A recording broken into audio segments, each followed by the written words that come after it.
அமெரிக்காவுக்கு எதிரான சூப்பர் 8 சுற்றுப் போட்டியில் 10 விக்கெட்டுகள் வித்தியாசத்தில் இங்கிலாந்து அபார வெற்றி பெற்றது. நேற்று நடைபெற்ற இந்த ஆட்டத்தில் டாஸ் வென்ற இங்கிலாந்து அணி பந்து வீச்சை தேர்வு செய்தது. இதையடுத்து அமெரிக்கா முதலில் பேட்டிங் செய்தது. அந்த அணியின் தொடக்க வீரர்களாக ஸ்டீவன் டெய்லர், ஆண்டரிஸ் களமிறங்கினர். ஆண்டரிஸ் 8 ரன்கள் எடுத்திருந்த நிலையில் ஆட்டமிழந்தார். சீரான இடைவெளியில் விக்கெட்டுகளை இழந்து வந்த அமெரிக்க அணி 115 ரன்களுக்கு அனைத்து விக்கெட்டுகளையும் பறிகொடுத்து ஆட்டமிழந்தது. இங்கிலாந்து தரப்பில் 19வது ஓவரை வீசிய கிறிஸ் ஜோர்டன் ஹாட்ரிக் விக்கெட்டுகளை வீழ்த்தினார். 19வது ஓவரில் மட்டும் அவர் 4 விக்கெட்டுகளை வீழ்த்தியது குறிப்பிடத்தக்கது.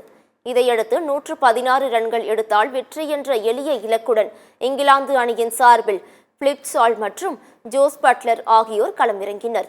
அமெரிக்க அணியின் பந்துவீச்சை துவம்சம் செய்த ஜோஸ் பட்லர் 38 பந்துகளில் 7 சிக்சர்கள், 6 பவுண்டரிகளுடன் 83 ரன்களும், பிலிப் சால்ட் 25 ரன்களும் எடுத்து கடைசி வரை ஆட்டமிழக்காமல் களத்தில் இருந்தனர்.